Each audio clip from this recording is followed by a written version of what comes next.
So joining me now is Pete Bovenberg, driver of the #2 MBO Racing Honda Civic SI. Thank you for joining me today. Thank you, thank you. So the intent of this series, we really want to understand who you are, why you're racing. So give me a little background. Why race car driver? Why not pilot? Why not something else? I don't know.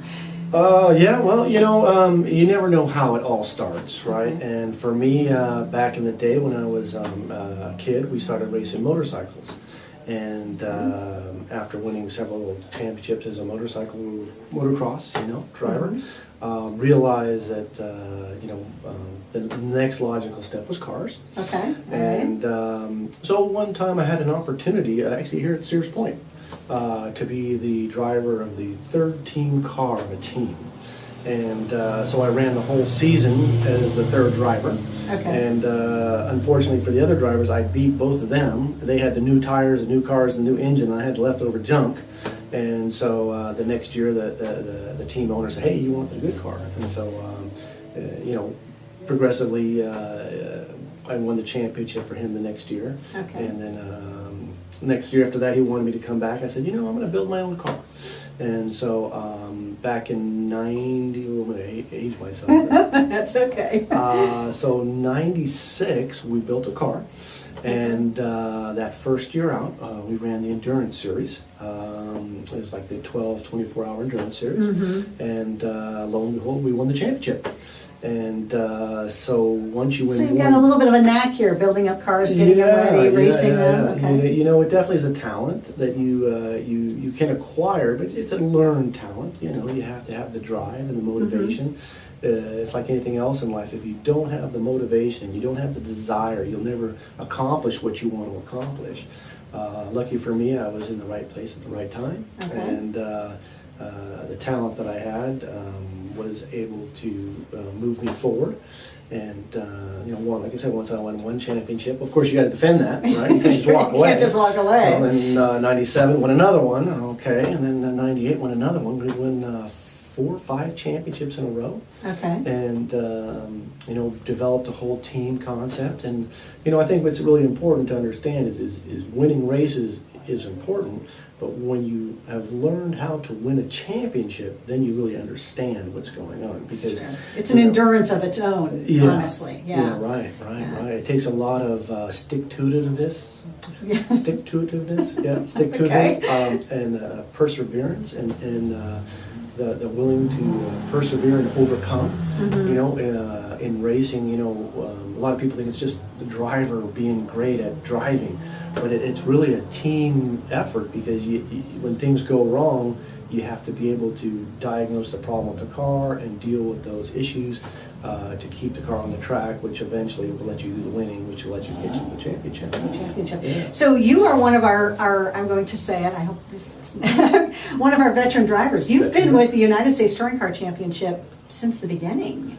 Pretty much since the beginning, when it was Pacific Coast Touring Car Championship in its infancy. That's correct. And a couple of championships under your belt with the United States Touring Car. That's right. Series. I had one championship when it was called the Pacific Coast Touring Car Championship, and then I've had 2 as the United States Touring Car Championship. Yeah. So here's a little opportunity for you. What would you say to somebody new who's looking to get into a series or get into racing? Any words of wisdom that you have for them about your car, which is the Honda Civic SI, or about the series itself? What would you say to somebody who came up to your pit space? Start with a fat wallet.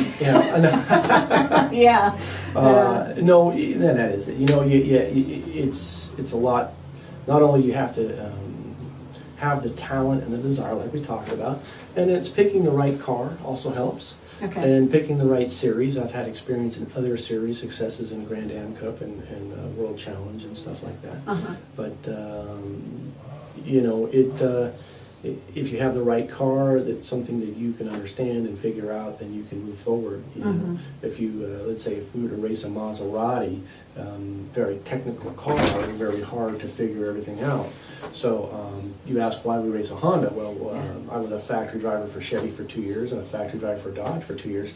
Their factory trained people helped us keep that car going. I see. Okay. And so, why am I driving a Honda now is because it's an easy car for us to understand and figure out and work on, and the parts are cheap. Okay, so affordable. They're Okay, affordable. that's Yeah, good. you know, Okay, the good. BMW engines, example, the BMW engine's about 10,000, where a Honda engine's about 5,000. Okay. So if you come into it thinking, oh, I'll never have to replace an engine, then you'd be a naive, you know.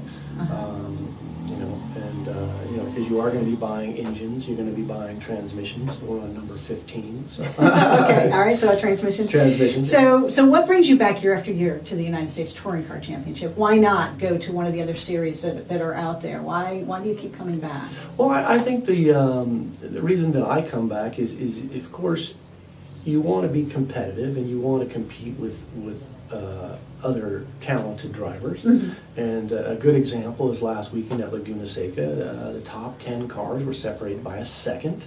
So that means that we're all pretty competitive, and they've done a great job in managing the rules and managing the cars so that if 10 cars are within a second of each other and they're 10 different brands, whether it's a Honda, a BMW, a Hyundai, a Nissan, then you're really being competitive. You Right. know? It lets everybody know that at any given day we all have an opportunity to win. And so, I think you hit on it exactly. So in the United States Touring Car Championship, it is a power to weight ratio.